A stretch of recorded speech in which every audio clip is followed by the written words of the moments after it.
This week on NWP, 3 more hours of Final Fantasy discussion.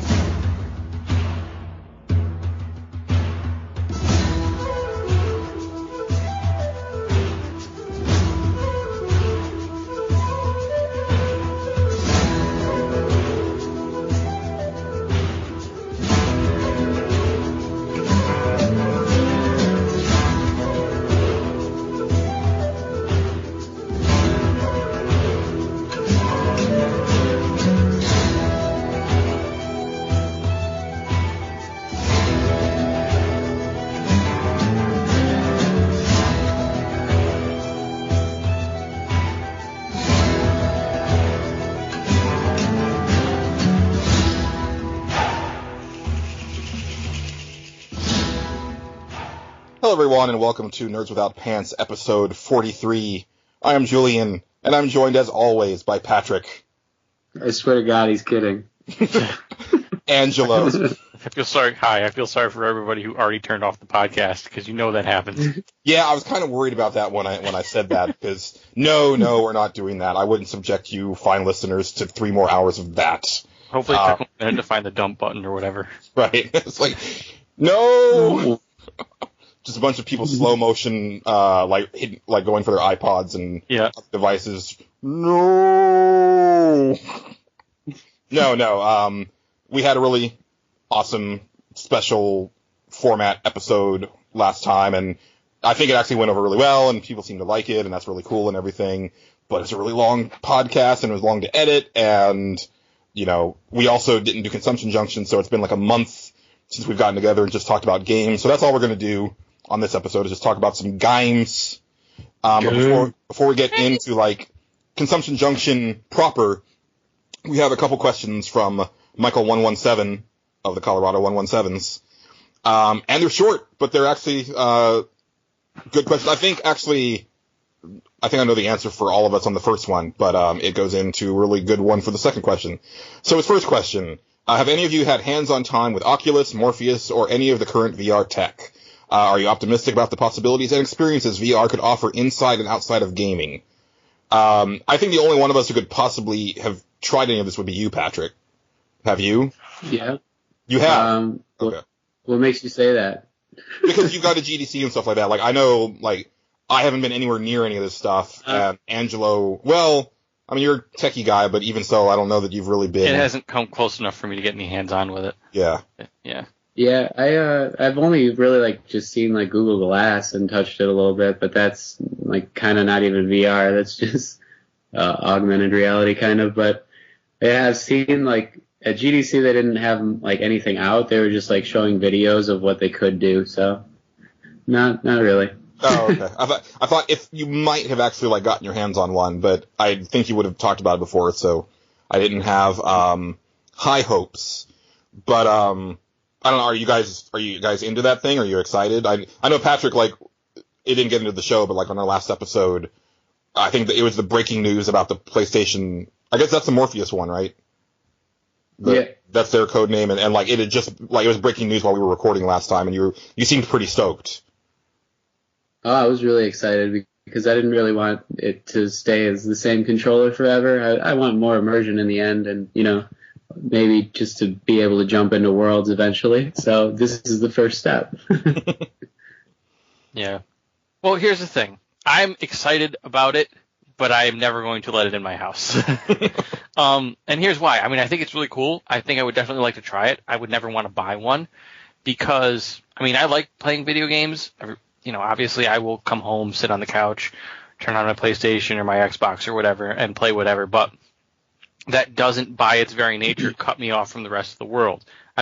Yeah, it sucks you in. Yes, it's an immersive thing that just kind of gets my attention and holds it. But that, as opposed to putting on a VR headset and literally cutting off my senses from the rest of the house when I have a family here, is not something I want to do. So I'm not. I think it'd be a whole other thing if I was single and wasn't in that situation, but it's just not. Maybe later on, and probably, to be honest with you, probably by the time I can look at something like that and go, okay, now it's the right time to try something like that out, it'll probably be perfected anyway. So, That's a good point. I would probably be a lot less accountable in my life if I ever got one of those. But I have had a Virtual Boy, and that didn't go so bad. That's not really that immersive. Especially since it literally rejects you after you play it for a half hour due to a searing headache. Yeah, all the VR or all the Virtual Boy was a vomit simulator. No, I'm actually in the same kind of thought process as you, Angelo. Like, I think I've said it before, but I feel that like once we get to that point where video games are this all-encompassing thing that wraps around your head and, you know, you're barely aware or, you know, aware at all of like what's going on outside of the game, I'm done. Because I don't know, like, one, I don't want to be that immersed, but two, I also worry about like what if like, you know, what if someone like breaks into your house when you're, you know, in the middle of like, you know, Dragon Age 15 or something like that. You have no idea what's going on because, you know, you're just in Fetus and have no idea what's going on because like you're macking on Morrigan or something and you can't be disturbed, or like something catches on fire, or I don't know, all sorts of things. Like I could see this going really bad really fast. But at the same time, I am curious. Like I would like to try it out. Well, I'm just thinking out loud, but like, what if they put sensors on the outside or like an outside camera that could also show up on the inside that you'd be able to see, and it would be sort of like an Audi or like a car where you like back up and you're about to hit something. Like when it notices new things in the room, it like flashes or something and you see what it is. That would be awesome. Yeah, I mean, I would think that there'd have to be some sort of thing built into it to where it gives you some sort of alert, or you have some sort of sense of, you know, like spatial awareness so that you're not like, I don't know. I mean, obviously you wouldn't be like walking around doing this stuff, but I was going to say there's two solutions for that. One is first of all, there's the sitting down solution, which is you have like you're not actually up and running around. But the other two options are, I forget what they call them, but they're basically a treadmill that has a harness in it, and you can kind of move in any direction you want on it. So it will sense your movement and then move your avatar, and it feels like you're moving because you're actually walking or running or whatever, but you're not actually doing it. And the other one, which isn't quite as suitable for home use, is basically you put codes on the walls so that the system knows where they are. Ooh, holodeck. Pretty much, yeah. Mm-hmm. Yeah, now see, if we get down to holodeck technology, then that's a completely different thing. Like I'm kind of down for that. Like, yeah, especially to use it in the way that Lieutenant Barclay used the holodeck. Oh, jeez. Yeah. I would have to try, not that, but I would have to try it out for sure. Absolutely. But I just don't see that actually making an appearance in your home unless it gets to the point of saturation where people are literally building VR rooms in their homes, which, I mean, they have game rooms now, so how much different could it really be, I guess? I mean, if you're talking 20 years in the future. Counselor Troy, are you trying to seduce me? I'm sorry, I'm already there. What was you talking about? Yeah, and so I think that leads into Michael's second question, which he starts by saying, I think VR could be a great medium in which to build a wide variety of first-person games, but especially ones with a lot of exploration and investigation like Real Miss 3D or Gone Home. Do you think VR could be a great new way to build and play detective games? And, I mean, the idea of, like, experiencing something like Myst in virtual reality does kind of excite me, because I still have really, really fond memories of exploring Myst for the first time, because there's just something very serene and tranquil about it. And maybe if it was something where you weren't really having to do combat or anything really involved, like you were just kind of experiencing a world, like I think that might appeal to me a little more.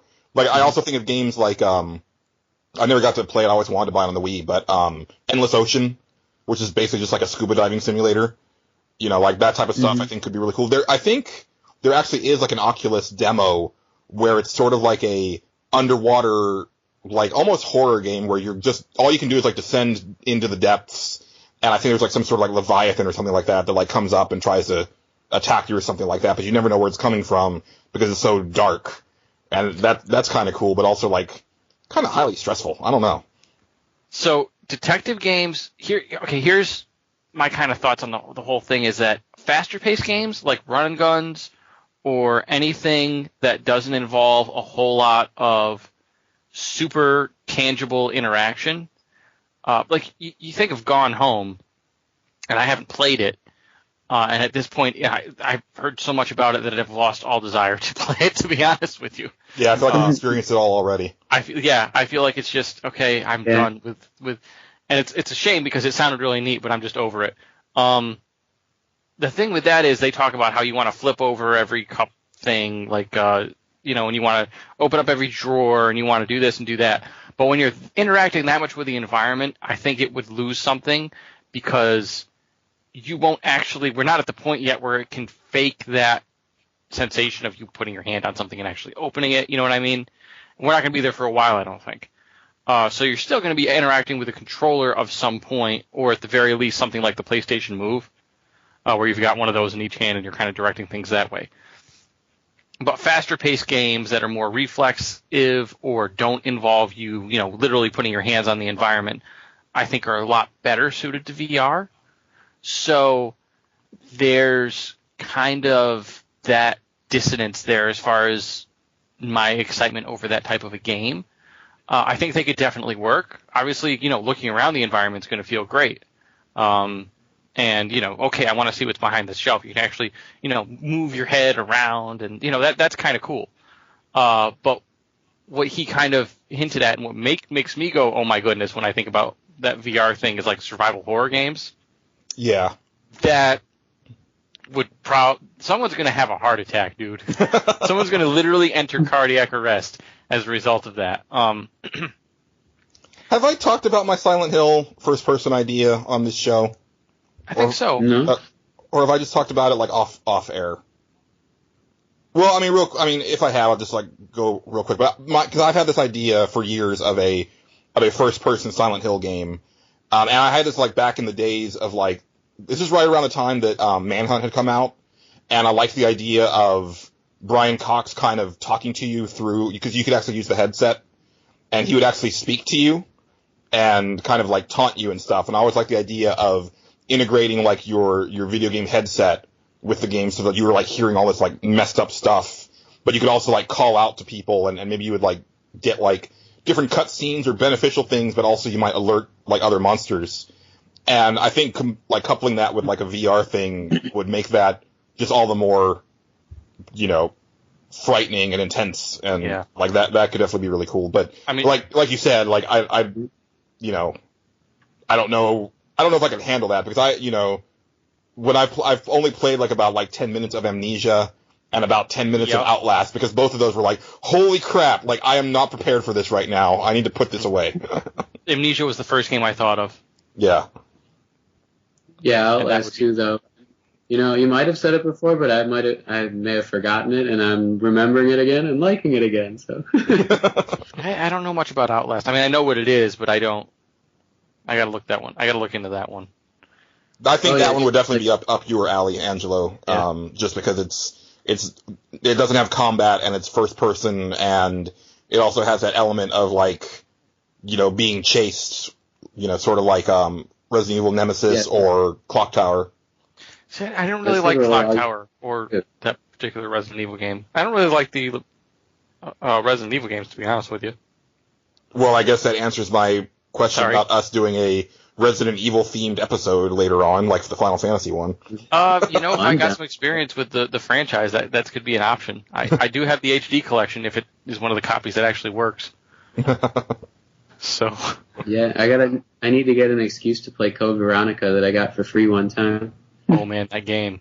That was the one game that, I remember watching the trailer for that over and over and over again because it was freaking amazing. The trailer or the intro CG? I believe it was the intro, but they had released it. Didn't they release that too? They probably, back then, like, trailers were it was so hard to watch them online. So, for me, it was like I was working in retail, so we would just pop it into the Dreamcast and start a new game and then watch it and then reset it and then watch it and then reset it and then watch it. It just speaks to the fact that they ripped off a lot of that for, I think it was Resident Evil, the second Resident Evil movie or the third one. They ripped off like half of that sequence. Yeah, because they definitely do the part where she drops the gun and then sinks to the ground and the fires. And, yeah. Yeah. Those are my blank spots, so I didn't know that. Oh, yeah. Like 2 and 3, 1 and 4. Man, that second Resident Evil movie is just atrocious. Like, they're all not very good, but that second one, man. Ugh. Oh, okay. I was just blacking out all the movies. I did. I wish that I could do that, but my last girlfriend like really loves those movies, and so I had to go see. Well, I had to watch all of them because like I'd only seen the first two, and she made me watch the third one, and then we had to go watch the fourth and fifth one. The fact that there's a fourth and fifth one, just never mind. I gotta be honest with you, I kind of like the first two, but it lost me right after that, and it lost me hard. It was just. The first one I think is pretty great, especially, for what it is. The second one is one of the worst zombie movies I've ever watched. I think the third one at least has like some of the best zombie makeup I've ever seen, like in a modern zombie movie. And it ended in an interesting way, but then they totally like, squandered that potential with the next movie. And they did what they do. Yeah. Which one is Apocalypse? I saw a little bit of the end of that one, and I was surprised to see it was actually like they got into this place and there was a virus that they were trying to stop. Because that, from what I understand, the rest of the ones are not so similar to the video games. I mean, none of them are really similar to the video games except the first one. Like, and it's weird when they introduce characters from the video games because there's no real point and no context. Like, there's I think it's the fourth movie where they have Chris Redfield, and I think it's Chris and Claire, and they confront Wesker, and he talks about them being a thorn in his side, but the movie audience doesn't know that, and you've never seen it in the movies, so there's really no point other than, like, to satisfy, like, the couple of gamers in the audience that, like, oh, wow, that's really cool. It's like, but no, you didn't build it up properly, so it just falls flat. Yeah. I don't know. And then like I know the most recent one, like they were like really specifically trying to make Ada Wong look exactly like she did in the video game, even to the point that the actress was mimicking like her movements and stuff or the way she holds her gun. And it's like, yeah, but Ada Wong looks kind of stupid when you think about it because she's fighting zombies in this really elegant like evening gown. Like, yeah, that's Japanese, character design, and it doesn't really work in the real world. Kind of like the whole, the X-Men joke where, Cyclops says, what do you want, yellow spandex? Because it wouldn't look good. We've gone... Yeah, you just got disbelief, man. Yeah. We got here from VR. Yeah, that's true. We haven't even talked about any games. Patrick, I jumped back into Diablo 3. You jumped back into Diablo 3. I finally beat Diablo 3, actually, because I never actually did that. I reviewed it, and it was, I bought it, launch day, and I played it feverishly that entire week, but I had to, that game came out, like, just days before I was on, like, heading out to Vegas for, like, a week-long vacation, and I was like, I got it, like, it's gonna be pointless after I get back to do this review. So I, like, powered through and got almost through, like, the entire game. And then I went ahead and did the review. I mean, but I had never actually, like, killed Diablo because when I got back from vacation, there was all sorts of other stuff going on. And then new games came out, and I was like, okay, well, I got my fill. Because, I mean, I spent tons of hours in that game, in the main game, not even counting, like, probably the 30 or 40 hours I had spent in the beta. So, I felt like I got more than my money's worth. But I had heard a lot of people talking on podcasts about, the Loot 2.0 system, and getting ready for Reaper of Souls expansion, and I was like, I should go and see what they've changed and stuff like that. And then I ended up like finishing the game and ended up being a little bit disappointed in Diablo himself. I think he's the weakest boss of the entire game. And he's like not that fun to play. It's just like a really long time of like whittling down his health, and there's just two different places in it where he takes you to the dark world that are kind of hard, but if you get past those, it's like pretty simple. There's like those little creatures who come at you on the highest torment level in Loop 2.0 that can kind of suck, but overall it's just like a piece of cake. It's more about the elite bosses that you play at the highest level that just randomly appear than anything else. And I guess from what I hear, it's like more about adventure mode now, which is just randomly generated maps, I think. So it's like almost never ending. And then you can focus focus on like the best part of the aftermath, which is just fighting the most insane combinations of creatures all on the screen at the same time and trying to get legendary weapons out of it. Now, I didn't know I liked Diablo 3, which is why I didn't even like try to write the review, but I remember way back then, like I was halfway through it the second time because I had just been staying up like really late and playing it, and I just got like addicted, and I was like, maybe I should help you or something, but then you're like, no, I'm just going to write it. But after that, I was like, well, I like this way more than I thought I would. And if I understand right, you played some of the earlier ones too? Well, I played like a couple hours of Diablo 2. And that was actually fairly recently, so I don't have the reverence for it. Like, I thought it was fine. Since neither of us really have the reverence for it, like, I never really thought anything about, like, how Diablo 2 was structured. And I guess with the new Loot 2.0, it becomes more like Diablo 2, and I like it a lot more because I didn't realize how much I didn't like the auction house until I didn't have to go to it anymore. I still have to go to town a ton to like sell all my weapons, but like now that things are actually dropping, I can see why people like stopped playing. And I was like, I'm surprised they even got a level 60 character. Now it's like 10 times more fun. And I thought I had played a lot, but then this new friend of mine who I was playing with had 2 level 60 characters, and I was like, oh man, you must have played a ton. And then he turned out as 3rd level 60. Well, like, oh, you've beaten the game like 14 times. Yeah, I mean, I think that the whole like fervor or anger rather over like Diablo 3 vanilla was really weirdly misplaced, because I really don't think that when Blizzard was making Diablo 2 that they intended for people to play it for 15 years. I think that just kind of happened. Like, it was more of one of those, like, lightning in a bottle type of things. And so people who are like, I only played this game for 100 hours, I got ripped off, is like, I think you're completely missing the point. Like, yeah. I had felt, like, thoroughly satisfied 20 hours in, and I still had, like, a long way to go. And then when I finished the game, like, just recently, I started up again, and I was like, because I wanted to see more of the stuff, I wanted to start on the harder difficulty level and everything. And the only reason why I stopped is because I want the PS4 version, and I don't know if my character is going to transfer. I guess I should do some research and see if, like, the console versions that are out now, like, allow you to connect to the Blizzard servers and actually use your character. Because if so, then I'll totally keep playing. I'm going to be house-sitting for some friends for, like, a week, and all I'm going to have is my laptop, so I can't play anything else anyway.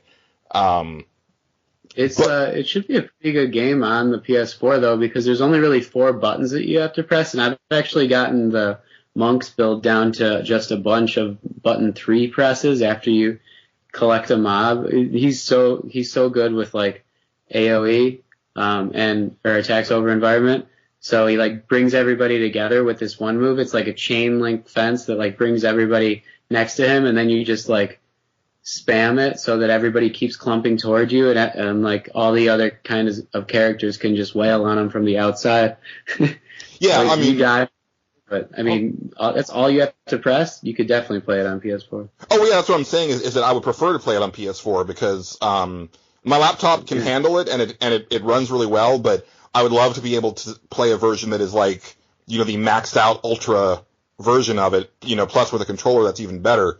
But, you know, my concern more is just that if I have to start from square one, I would rather just go ahead and do that instead of, like, play through the game entirely again on the PC and then have none of that transfer. I get that. I was just, like, implicitly arguing against the people who are like, oh, it should only be on PC and stuff like that. Oh, I mean, yeah. That's more StarCraft as far as Blizzard goes, but it shouldn't be including Diablo 3 because there's not really that much you got to press, and it's pretty fun to, like, kick back. And I was definitely having a lot of fun with Loot 2.0. I wonder, though, like, if it might be a little bit of them, like, overcorrecting, because I remember a complaint about 2 Human was the fact that the loot dropped too quickly, where they're like, oh, well, I mean, you know, you get, like, a really awesome piece of gear, but you level up once, and by that point you already have, like, 3 other pieces, and, like, you don't really get a chance to use the stuff you have, and it seems like that's what I was noticing on this one, where I was just getting, like, tons of stuff, and I was changing out my gear almost every 10 minutes or so, and I almost wonder if they may have, like, overdone it a bit. Yeah. I don't know. I seem to remember that being kind of a thing for those games. Well, yeah, but there's almost a point where it's like you're managing your inventory so often, that and I don't know. Like, I'm just wondering if they've gone too far the other direction. Yeah, I had like another friend I was playing with who was talking to me like, I thought they were gonna make this thing hard. Like, it's become a lot easier because of all the legendaries you get now. And I got 3 my first time playing in Loot 2.0. But like after you keep playing for a while at one like juncture, you gotta sign off because I don't think it like gives you legendaries later on. It's sort of like a law of diminishing returns or something. Because like after I played for like 4 or 5 hours in one day, I noticed like the last hour and a half I hadn't gotten anything really useful. And maybe that's because I tripled my dexterity in one weekend with the monk, which is amazing because he gets like a boost in his armor as well as being faster. So it's like it goes for 2 stats at once. And the armor can also be used as, I think, buffing your attack. So it's almost like 3 different things. Yeah, it just makes the monk so much more viable. But all of that happened in like one weekend, from 1,000 dexterity to 3,000. It must be a lot easier. Oh yeah, I mean, when I first jumped back in, I actually died like 5 or 6 times in a row, and I think it was just because they had like tweaked the monsters in such a way, but I hadn't gotten any of the new loot yet. But then I went from because I was like level 31, I think, when I stopped, and I'm now like I'm not like really high. I forget, like I didn't gain a lot of levels, but I mean my damage output went from like averaging like I think 150 to like now I'm doing like 2,000 plus, and I know that's like that's nothing because people are doing like millions of hit points of damage at this point, but just the fact that I'd gone from 150 to 2,000 in not a lot of time, was kind of amazing. Yeah, I think my roommate is going at like 300,000 a hit, but he's like a wizard, and some wizards are at like 1.5 million. Wow. Yeah, and then when you inflate the numbers like that, it does get kind of ridiculous, but even so, like, there is something really primal and amazing about like just seeing those numbers go bigger and bigger and bigger. It's like that's the biggest number I've ever seen on that screen. Especially because those elites and mobs all scale to your difficulty, so technically it's still like supposed to be kind of hard, even like though you're getting better. So like they're getting good, and it doesn't get that boring. But there's just not that many buttons for me to press. Yeah, I mean the game is still fantastic. Like it definitely sucked me in. I love the graphics and the sound design and, the satisfaction of, cleaving through, 19 enemies at the same time and stuff like that. I see, and then I'm also torn about getting the expansion because I don't know if that's just going to be part of the PS4 version. And I'm also a little disappointed that it's only one new character class. And it's a character that I'm not interested in playing, so that doesn't thrill me. I was kind of hoping there'd be at least 2 or 3. Yeah, it's already like really similar to the monk, so I don't think I would want to play it again. But I mean, like it's between a monk and a warrior's like my least favorite just because it seems the least original.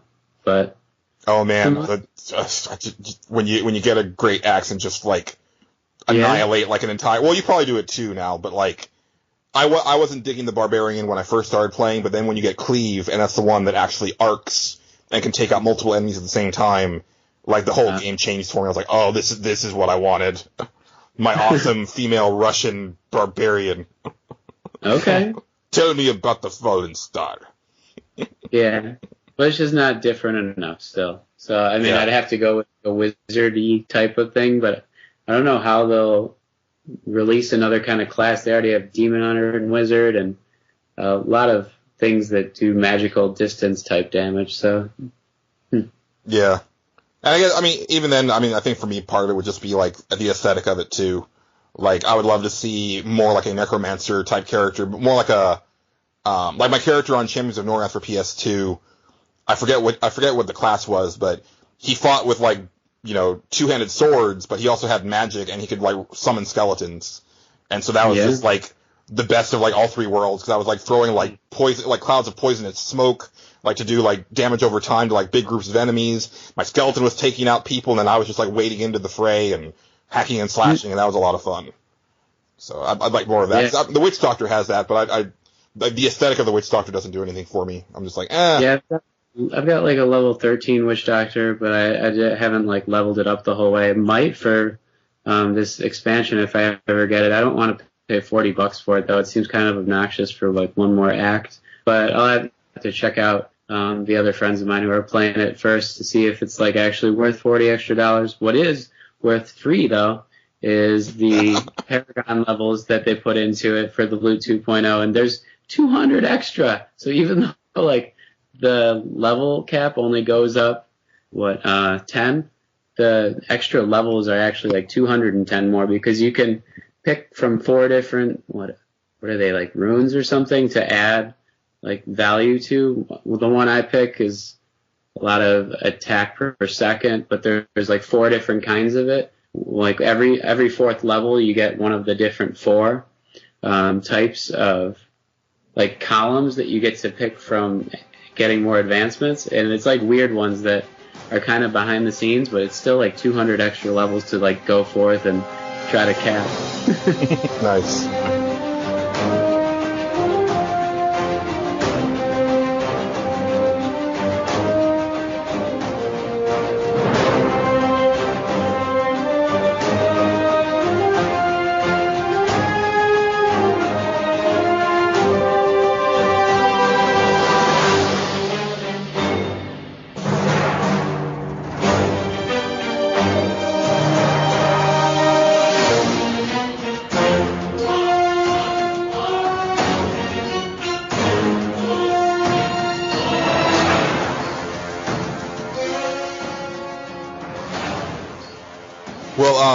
Angelo, I know Patrick and I have a lot of stuff that we can talk about, but I have no idea what you've been doing, like game-wise or whatever-wise, in the month since we last talked about this stuff, because obviously we talked a lot of Final Fantasy.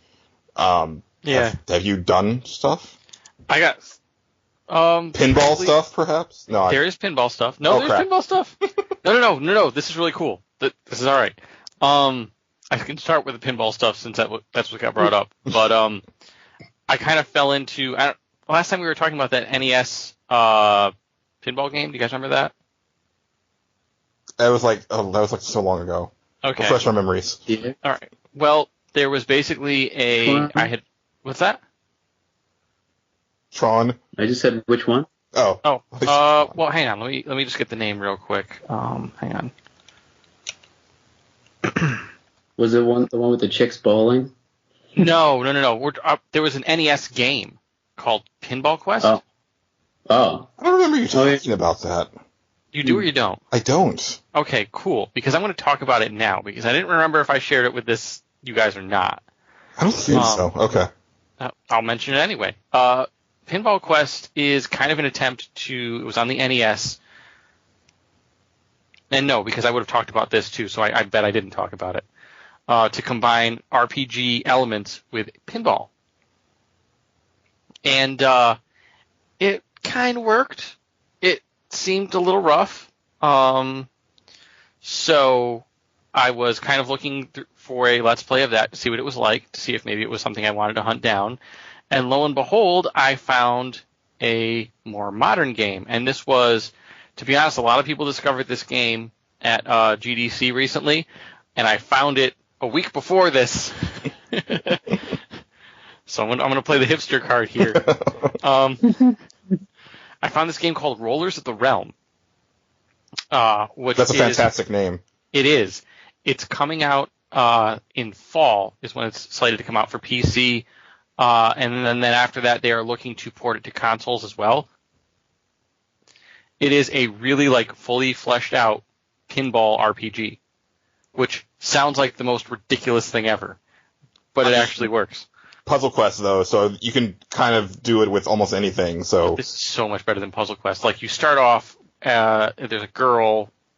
You start off as a girl rogue, and the table is I saw somebody play the demo in a video, and she basically, as soon as the little bit of dialogue is over, she is a pinball.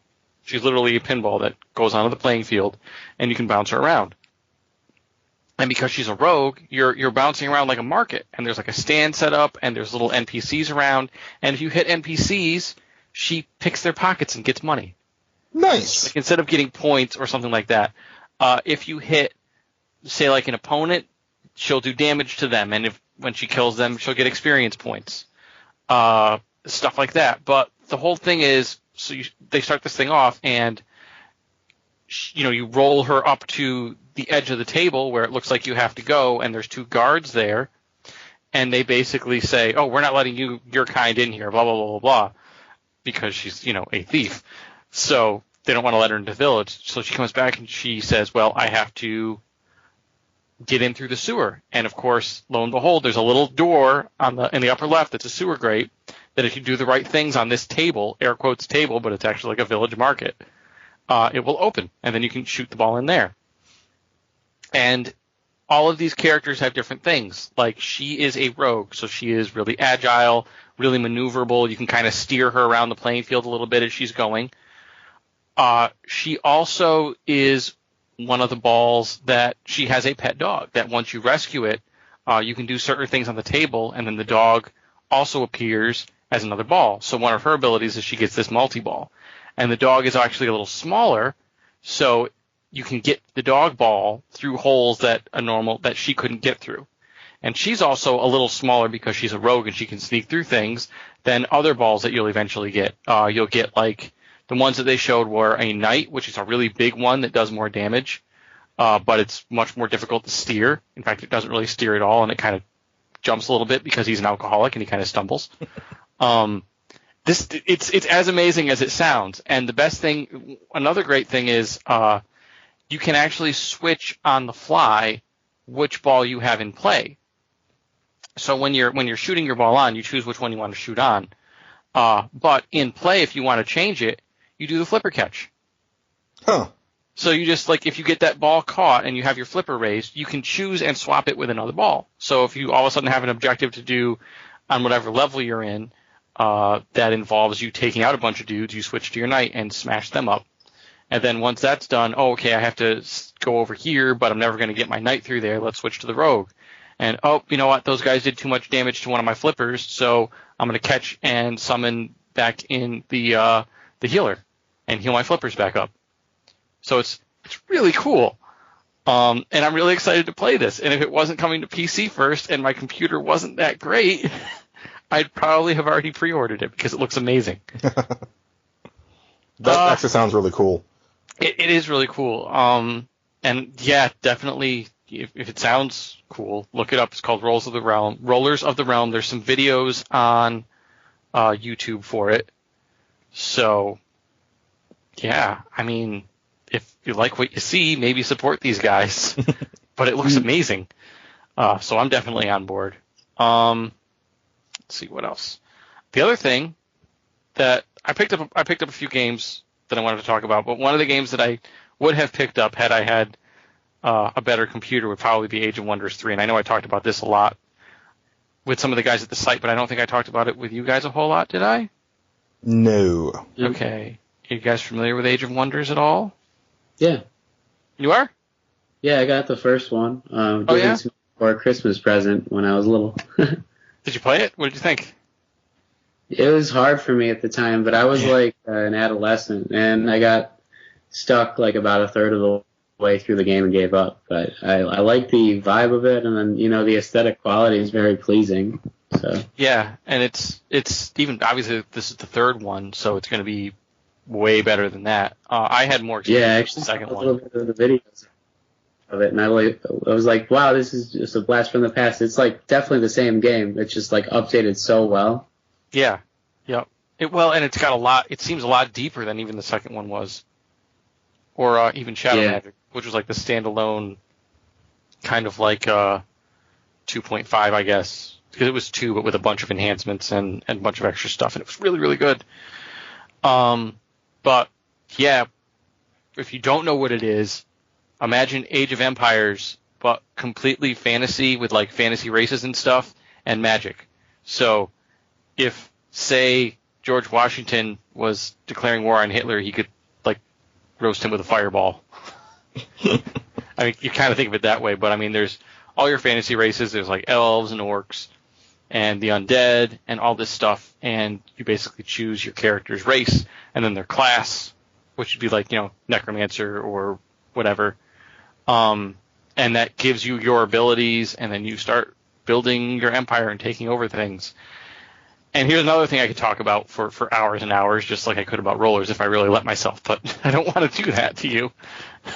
So just suffice to say, I definitely would have picked that up if I thought my computer could run it, but I don't think it could, because that game is great. It's definitely more, to me it always felt like it did all the things that a good RTS would do, because you have all your city management, because you take over multiple cities and you can even start new ones, and then they become resources,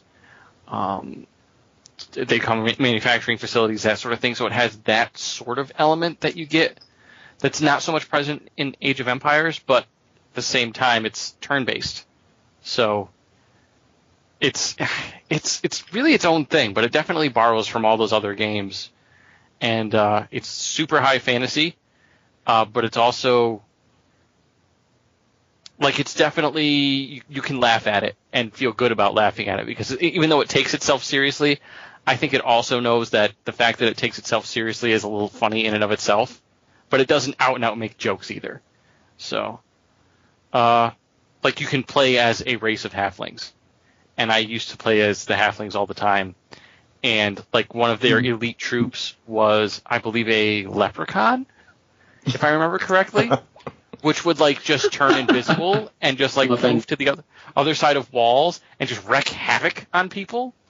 So yeah, but I mean, that also kind of fits with the lore, and it's definitely like, you see one of those coming and you're like, oh crap, this thing's just gonna destroy me. It's a leprechaun, but an army of halflings, that kind of thing. So yeah, it's that kind of game, I guess.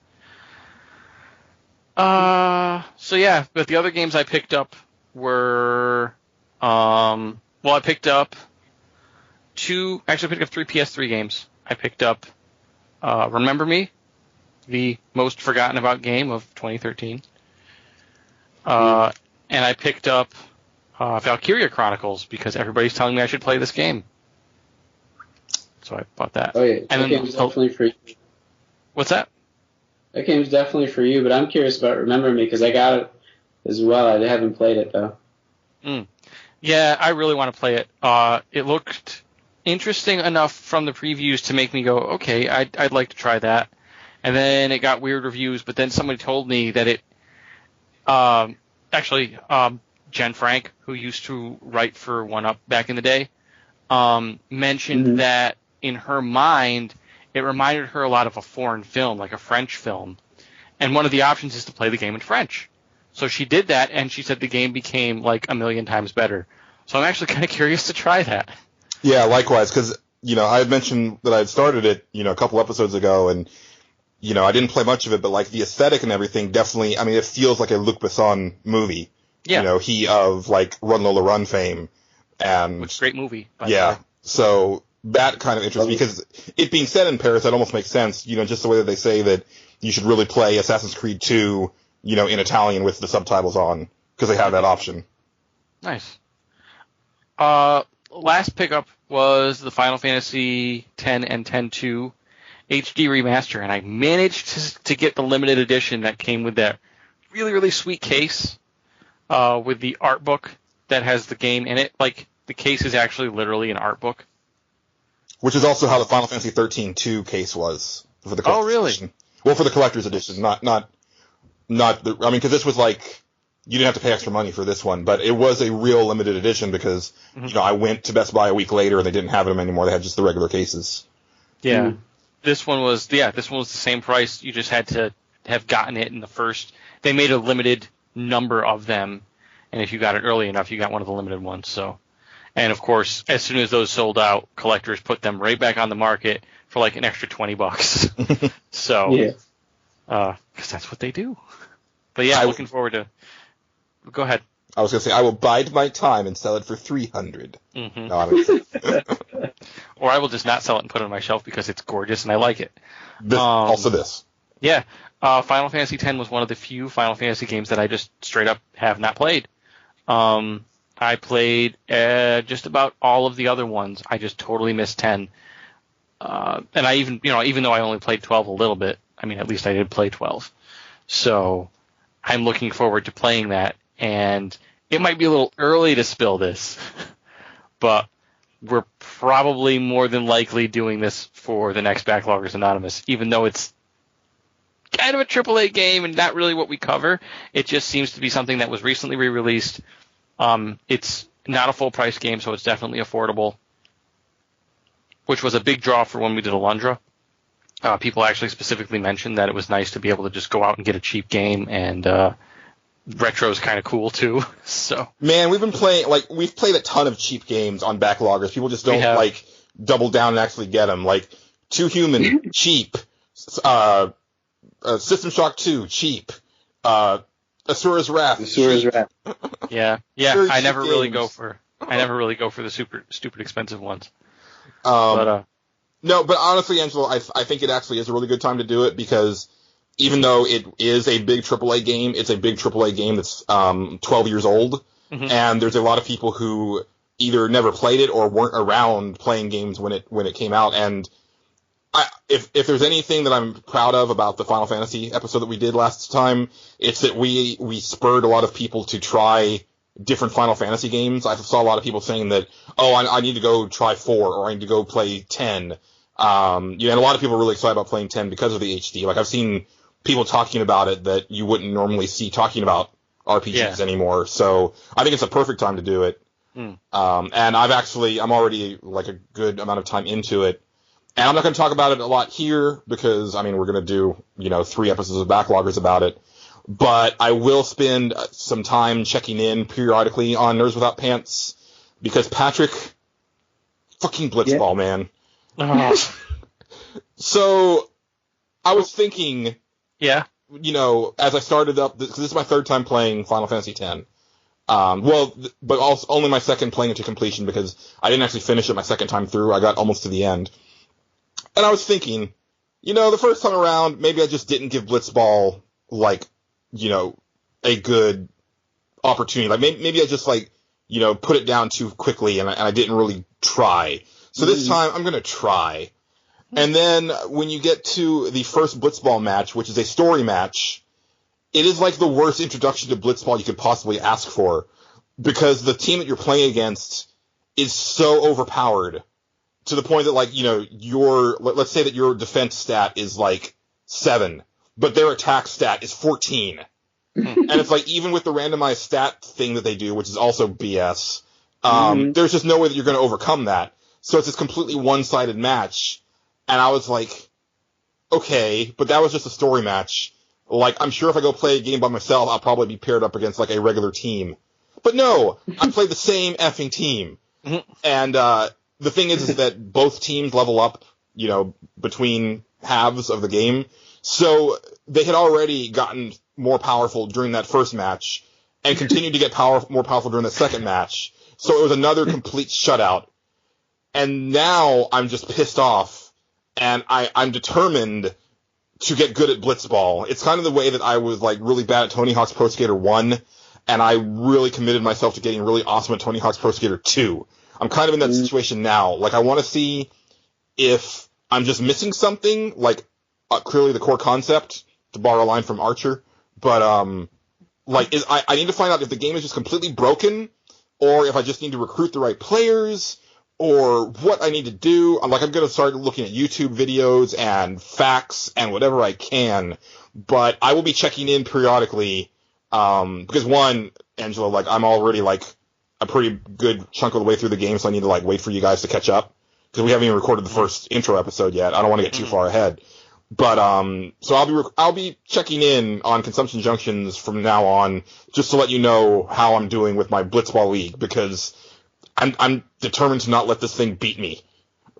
Well, I know how you feel because I tried to turn the same kind of weakness in a genre to a strength when I was starting with FIFA and the Ultimate Team and everything, and over the past month, they actually had their 5-year anniversary of the Ultimate Team. They actually gave out 5 free packs of like entirely gold players and stuff. It got me totally back into it. So now I'm hooked again, trying to make the right recruits, because you got these different cards and stuff, and you have to put the same team together with like as good a chemistry as possible. I mean, to be fair, you weren't actually ever out of it, because the last time that we were talking about video games, you were still really into it with your weird standing up, listening to music strategy. Oh, yeah, but that was like seasons with existing teams. This is like you take baseball cards or soccer cards, you put them on each position, and each of them has different attributes that you use in the actual game, and they play better or worse based on if you play them with other people in the same league or from the same country, or like if they're in the right position, they like playing certain places more and stuff. So it's like a meta game on top of the actual game. Okay. Yeah, well, that's originally what got me into it, and that's what I got back into, and it's like annoying and pisses me off sometimes in the same way that blitzball does, because you can't find the right combination to like your team, and then like sometimes you feel like you do, and then someone exploits it, and you have to change everything, and it's annoying. But I'm expecting you to platinum this game, Patrick. FIFA? No way. I won't platinum it. Why not? I don't play like certain sections of the game, like doing the like legendary ball drills and things. Like there's like shots that you have to make. You have to make shots in certain parts of the goal, and you have to be able to make it like 10 times in like barely different spots along the top of the goal, like as like skill shot to get like a gold trophy, or like do a different kind of like series of skill shots or skills to get up to a certain point, and it judges your scores. And I get some decent scores, but like it's not worth like trying and trying and trying. Some of the other things like are in like Be a Pro, and I don't play Be a Pro, which is like where you're just one player. It's like a humongous game, and there's too many things to do. Fair enough. But maybe that's just a cop-out, but I haven't gotten a trophy in this game for like, well, I got one trophy recently. I don't know why. I have to check it. But that was my only trophy in the game for like the past 2 months or so. That's crazy. That's like Final Fantasy 11 levels of stinginess. Yeah. I think people do play this game professionally, though, so that's why I have the FIFA diaries, and I won't stop, because there's always the possibility of getting paid. But, yeah. With the Final Fantasy, I'm pretty excited because this weekend is the first beta for PS4 that actually counts towards your character. So that's cool. Approaching. And that's another reason why you should do backloggers right now. Yeah, that's the thing that I'm worried about is that I just don't know where I'm going to have time to play 14, and you're just going to get like way ahead of me. And that's kind of what happened way back when I first started playing 11, is that I was really like hot and heavy with my friends, and then I went away for like a month or something, and then I came back and they were all like so far ahead. But back then there was no way to catch up, because they didn't have like the systems like level sync, where the way it is now is that you can party with anybody. Like you just have to sync down to the lowest level player, and you all get experience for the level that you're at, which is a really handy feature. Yeah, it's not bad. I was just gonna say I got another person coming to a party which is pretty cool. Cool. Yeah, you'll definitely have to let me know what server you end up on, and I'll just start a new character on that one, because I haven't played enough of the PS3 version to really care about not having to about having to start over or anything like that, because he was only like level 12 or something. Awesome.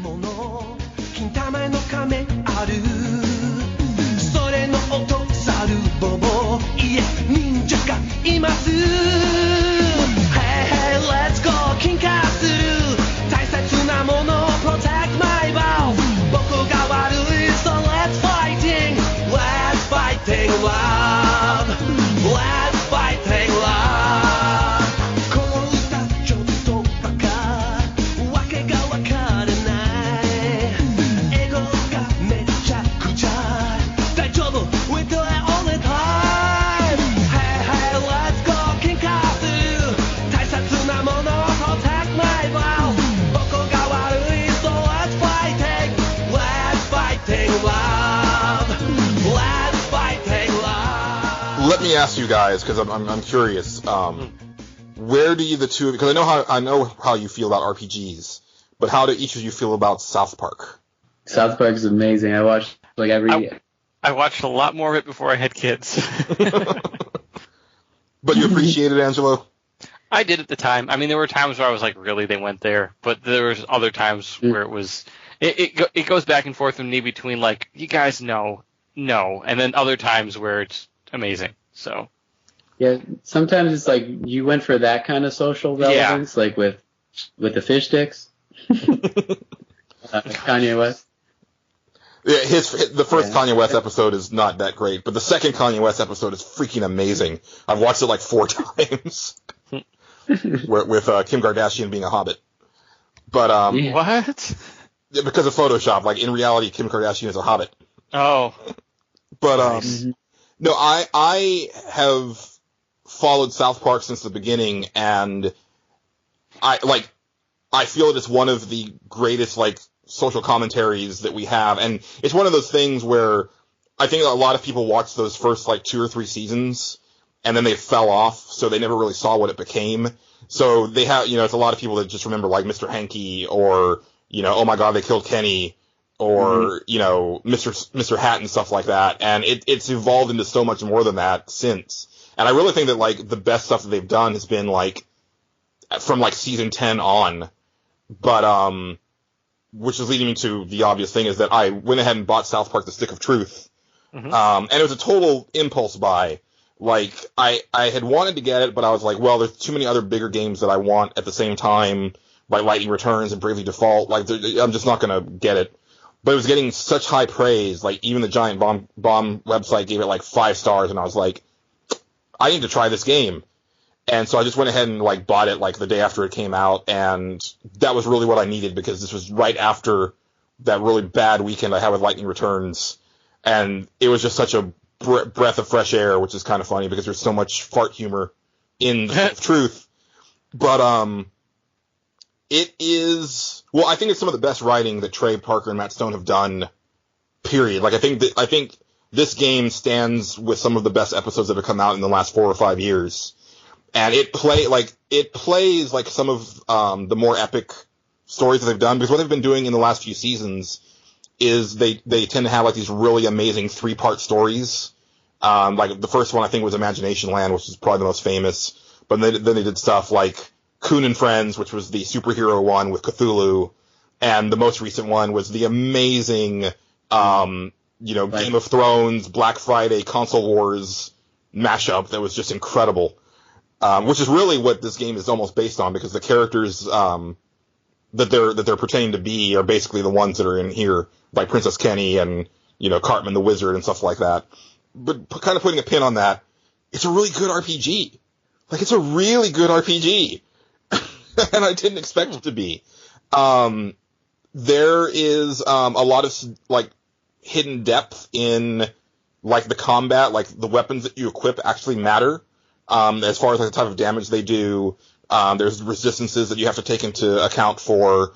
There's a lot of strategy involved with buffs and debuffs, and your equipment also, and the fact that you can actually, like your weapons and armor are actually slotted, like a lot of modern RPGs where you can actually put runes into them, and they're basically just stickers. But they actually enhance your weapons and armor, and it's really cool. I mean, I think the only downfall to that is that, well, there's 2 downfalls.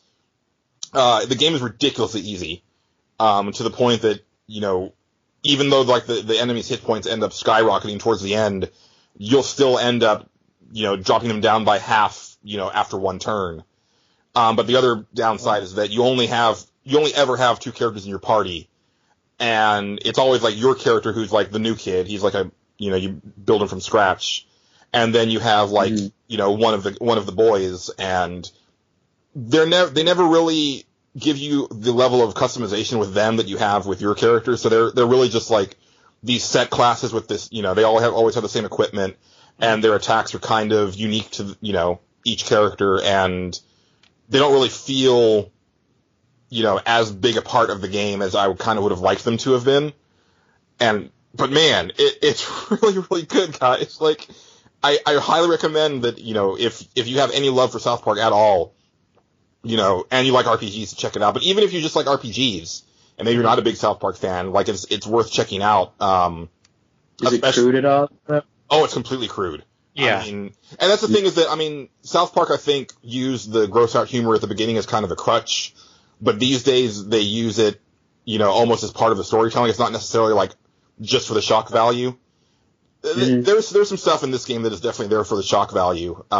There's one scene that I would love to talk about, but I don't want to ruin it because it's one of my favorite parts of the game, but it's during the Underpants Gnomes quest, and that's all I'll say. If you've played the game, then you know what I'm talking about. It's one of the craziest boss fights I've ever had in a video game. But, so it definitely does that. But the thing is that they show a pretty good amount of restraint as well. I'm not a fan of the South Park movie because I feel that, like, that was their first chance to do anything uncensored, and all they did was, like, try to break the record for how many F-bombs they could drop in a movie, and that didn't really do anything for me. But here, as far as, like, the script and stuff like that, it definitely sounds like the show, except an uncensored version of the show. And, so they didn't really try to just go balls to the wall as far as, like, the dialogue or stuff like that. It feels like an episode of the show. But if you are a fan of the show, and if you're someone like me who has, like, watched every episode, the attention to detail is phenomenal. To the point that even, like, the trash items that you pick up that are just there to sell are all, like, specific to episodes and characters. So, like, if you go into, like, Cartman's mom's room and you check, like, her drawer, like, the items that you can pick up to sell are, like, her toys and, like, her Antonio Banderas love doll, which is, like, specific to, like, one episode of the show. Or, like, when you go into, like, the different boys' rooms, like, you can actually open up their closets and see, like, a whole bunch of stuff that's, like, taken from all different episodes of the show. Like, you go into Butter's closet, and he's got his Professor Chaos outfit, and he's got the little tap dancing outfit from when he killed all those people, and I think he has, like, a plaque from the camp when he was trying to, like, not be gay, and stuff like that. Jeez. And, they really take into account, like, there's some stuff where it's like, okay, well, this is for the people who only watch the first couple seasons. So we have, like, Mr. Hanky, and we have, like, the really old humor like that, like, Scuzzlebutt from, like, season 2 or something. But then you have, like, some more obscure stuff that they don't even explain, you just have to know it. So, like, when you go into Stan's room, and you try to look in his closet, you can't open it, and all you hear is a voice that say, "I'm never coming out!" And, like, if you didn't see the episode, you don't know what that is, but if you did, you totally know that's Tom Cruise, and that's amazing. And also the fact that, and Angelo, you'll appreciate this, the soundtrack is kind of phenomenal, to the point that all of the music in this episode is going to be from The Stick of Truth. But, like, the original score is really amazing, but they also have pulled from everything that they've done throughout the years. So, like, when you go into, like, different stores and stuff like that, the music that's playing is just, like, songs that they've come up with over the entire course of the series. When you go into someone's living room, like, you hear TV shows that have been played on the show. And, like, when you go to the movie theater, like, you hear, like, the really crappy movie trailers that they've come up with. So, like, you walk in, you hear, like, Rob Schneider is the Stapler, rated PG-13. Like, you hear that, and it's like, I don't know, like, the attention to detail is just so amazing, and the game looks incredible. Like, it looks like an episode of the show, and that might not sound like high praise, but the fact that it's indistinguishable from the cutscenes, like, is incredible. But also, they do kind of give a wink and a nod to how the show used to be made, like with the construction paper stuff. So, like, when you go to this one area, the enemies that you're fighting are animated in, like, the first couple seasons style, and so you can see what a huge improvement, has been made in the, 16 years that the show's been on. But, yeah, I mean, I'm gushing, but I can't help it. Like, it's so good. Yeah, I did hear them say that they made it intentionally crappy, so I'm glad you saw that too. Yeah. Do you know if Primus did any, like, extra songs for this? Because they did the theme song, so I was just wondering if there was, like, if they did any work on the game at all, or if they're just sort of... Oh, I don't know, because the theme song actually it's not even present in the game. That's probably the one song that isn't in the game, because the intro is actually this amazing nod to, like, the old like 70s style, like Lord of the Rings animated movies. Oh, jeez. Stuff like that. Like when Cartman is telling the backstory of the Stick of Truth, it's like this really great but crappy, like 70s style animation. I don't know. The stuff in this game, and there are like parts that I really don't want to talk about any of this, like set pieces or anything, because I don't want to spoil anything, but really there are so many moments in this game, and this might be one of those situations like last year where, even though I will admit that it's, not going to be like the highest quality game that I play this year, it might end up on my top 5, because every time that I think about it, I get a smile from ear to ear. And that's how like Saints Row 4 was for me last year, where even though that game had a lot of problems, every time that I thought about it, it just made me happy. And that's what I think about when I think about Stick of Truth, to the point that I'm probably going to play it all the way through again. Because I also kind of want to try to get all the achievements. And unfortunately, there's some collectibles and stuff that if you miss them, you miss them. And you just got to play through it all the way again to get them. Oh, I hate that. And I thought I was being pretty darn thorough, but clearly I wasn't, because I only got like a third of the Chin Pokemon, which I was kind of surprised, because I was really trying to check every nook and cranny, but I clearly missed a lot of stuff. Yeah. Alundra does that, where you can miss stuff and you can't go back and get it.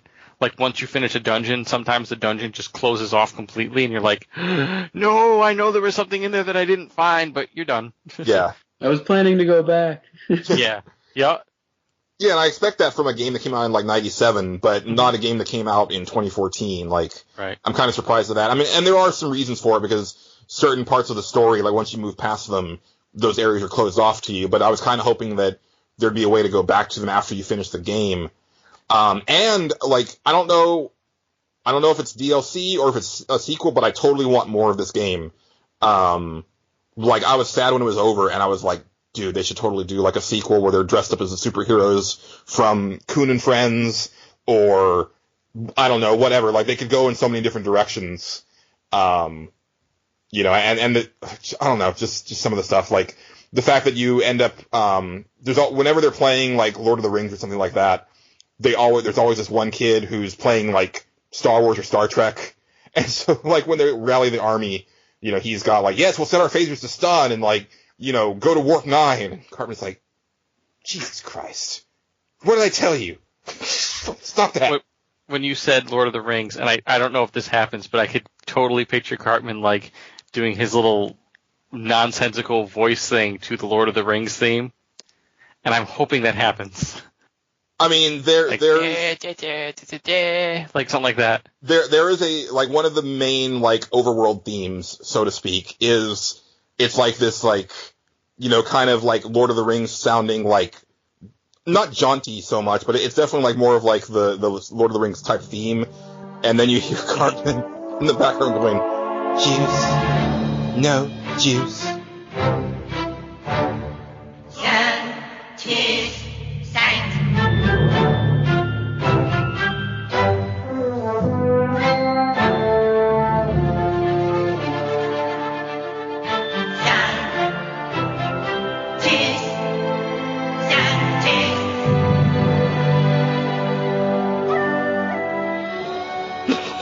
What? and that's the chorus to the song. Oh, jeez. So, it's really good stuff. Highly recommend it. And sounds cute. It's very cute. Yeah. But I've talked a lot about that. I've just got like one last thing. So, going back around the room, did you have more stuff, Angelo, or? Not really. I had a little time between now that I'm done with Alundra and, before we start Final Fantasy X. I was gonna like play one of those shmups, I know you hate that, I'm sorry.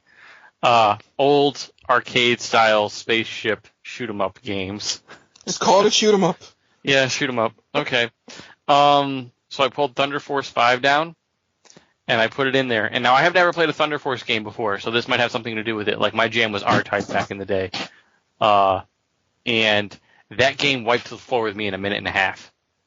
Like, I turned the game on, and I looked up a little bit after where Thunder Force came from, and it eventually, like, the first one was like a very open, like, top-down style game where the bosses you had to beat were somewhere on this big open field, and you had to basically fly around and find them.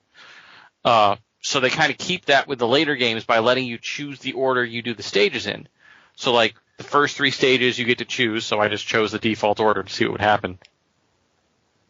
And yeah, I literally lasted a minute and a half once the game started. I got destroyed that fast, and I was like, I don't think I know how to play this game. So I was looking around, and apparently there's like multiple weapons you have to switch through and stuff like that I just didn't know. But man, this game is not playing at all. So that's going to be fun. I hate it when I last a minute and a half. Yeah, so does everybody else. It doesn't happen to me. I don't know what you mean. But yeah, that got me back toward R-Type, and then I just started looking those up, and man, I forgot how amazing R-Type 3 was. Oh. Did you guys ever play that? I played R-Type Final on PS2. Yeah, I need to get that. It's so hard. Yeah, they are hard. They're hard games. That's the thing actually is, the like, reason. Sorry. No, go ahead. That's actually the reason that I got into those kind of space shooters. Like being bad at that game. Like everyone I encounter after it, like Resogun or Stardust, I want to be so good at because I like never got to be good at that one, and that's eventually what I'm going to have to go back to and become awesome. It's a great. The whole thing is, I think Resogun. I don't know about Resogun, but I think Thunder Force and R-Type are games that have a sort of a gimmick to them that you have to master. Like with R-Type, it's the Force element to it. If you know how to use that Force device, you will do well in that game. If you cannot figure out how to properly use the Force device, that game is going to steamroll you quickly and heartily. But the two that I played the most were the ones on the SNES, and I played, it's Super R-Type and R-Type 3. And my gosh, just the difference between the two of them. Just the original Super R-Type on the SNES is kind of it feels sort of like a hybrid of R-Type and R-Type 2.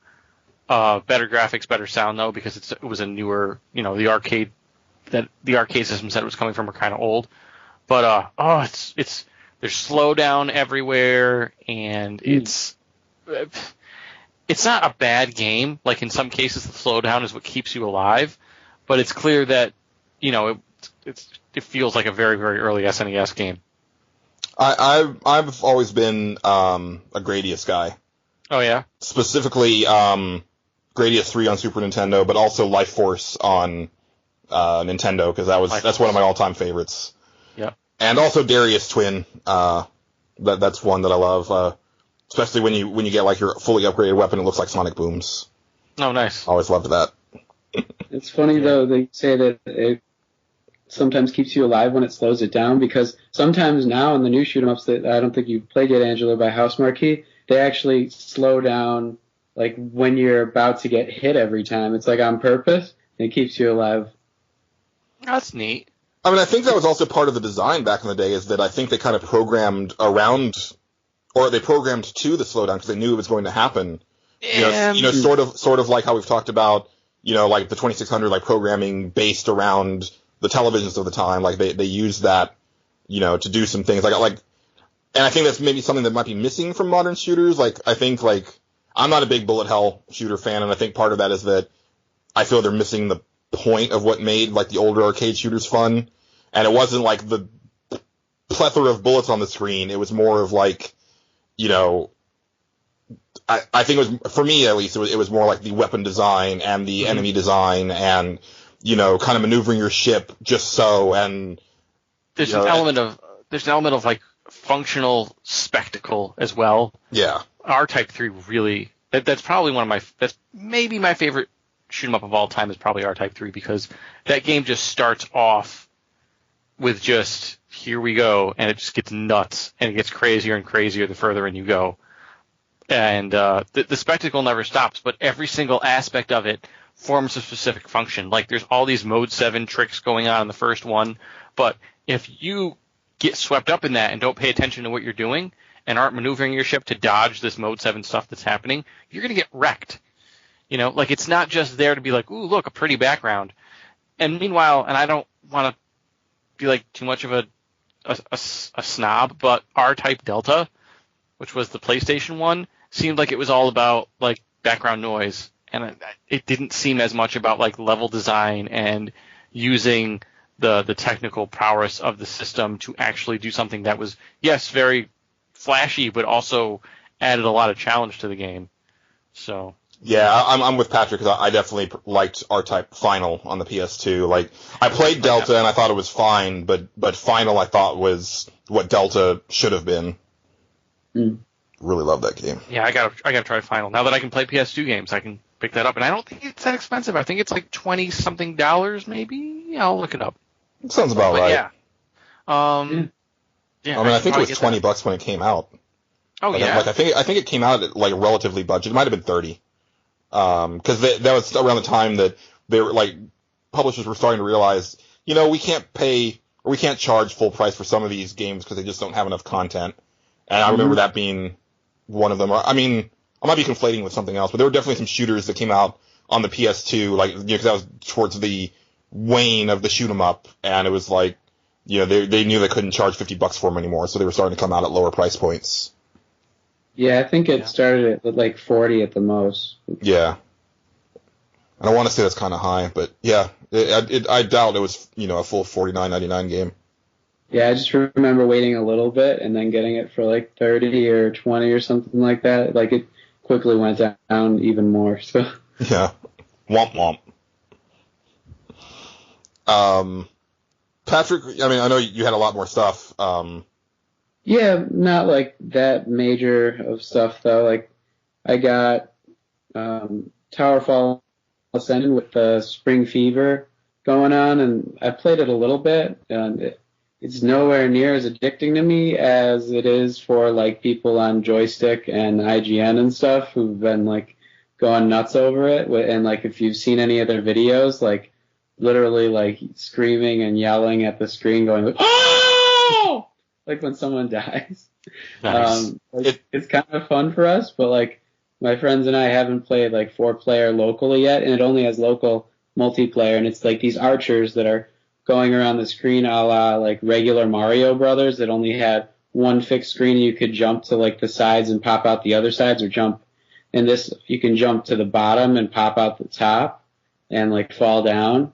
But it's that old kind of versus mode that just has so much replayability to it, but doesn't change that much. In this case, there's a bunch of power-ups that do change things a little bit, like bombs on the end of your arrow, and there are different characters you unlock by going in this quest, which is actually pretty fun. You could do with 2 players cooperatively, but they do different waves of enemies that come at you, and that is only been included in Towerfall Ascension for like PS4. It wasn't on the Ouya version. In case you didn't know, this was like the major Ouya exclusive for a while, and now it's on PlayStation, so I was like, why buy an Ouya anymore? But it's pretty fun for me so far. I just have to buy a couple more controllers and see how it works once we have everybody playing. If you're not playing, it's like not really engaging at all because it's low-res graphics and it's the same screen. So you're just like watching your friends duke it out against each other, and you kind of feel left out. But yeah, I mean, it definitely seems like the perfect like dorm room game, or if you work in an office, like obviously like places like Joystick or game development places, or why that game is getting so much buzz. I mean, I think it's definitely something that back in the day at Game Fellows we would have been playing for hours, after we closed the store, like we did with Pac-Man Versus. But other than that, like if you don't have enough people, I can't imagine it being all that compelling. Yeah, even with 2, it's like I need to fill the screen more with more characters. Yeah. But so that was fun, and also got Mercenary Kings for free today, which was a pleasant surprise when we heard about it last week. Which I didn't. Like, you told me that came out today, and I thought Mercenary Kings was like really far away from being released, and I'm super excited now. Yeah, and I downloaded it in like 2 minutes or less, and I played the tutorial, and it looks like there's a lot of buttons to press, and a lot of different secrets to the game that you'll need to find. Like, there's different ammo boxes or item boxes that you have to shoot, but you have to be able to see them. I'm guessing they might be a little bit hard to find later on. And then there's like cloth and like other materials you can use to craft. So it's like part Terraria or something like that. It's not just all Metal Slug. It's like Metal Slug mixed with Minecraft or something. Interesting. Yeah. So Nice. it's a little bit of a slower paced game than one of those side-scrolling shooters would be, but it still has the nice graphics, and the intro is hilarious. It's like, there's a bio-re-engineering virus that's gone out, and you have to stop it. But all of your partners have already died because of it, and you're barely alive because of this other cure that we have pumping into you. And that's like where you come into it. Hey, can you do me a favor? Can you do that voice a lot more often? Please? Why? Sure, why is that? I just thought it was funny. So dramatic. I love it. It's the first time I'd ever done the voice, but I'll do it again, I It's swear. It's like some sort of epic Bill Cosby almost. Yes, that's exactly what I was thinking. It's like Bill Cosby playing Gandalf. There you go. You witnessed the creation of something epic. And the pudding pops. And the opening of the door. Shall not pass. The kids to say the craziest stuff. With the hippin' and the hoppin' and the bippin' and the boppin'. You better watch out or I break out all of my impersonations. Okay.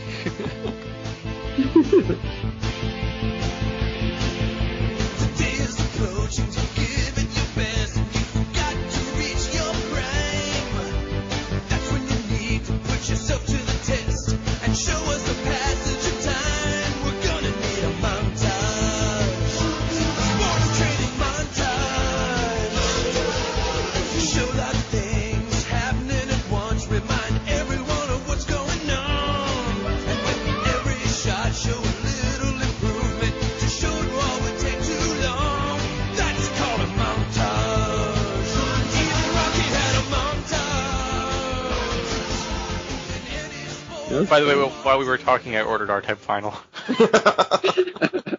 Well, how much was it since you I said got you it for looked it up? $10. Nice, that's what I expected. Yeah. I mean, it could have gone the other way, but I kind of doubted it. I think there were a lot of copies published because there's still new ones available for $25. Oh, nice. But I found one for 10. That makes me want to buy a new copy for $25. And then not open it? No, I didn't open it. I gotta say the box art's kind of ugly though. Yeah.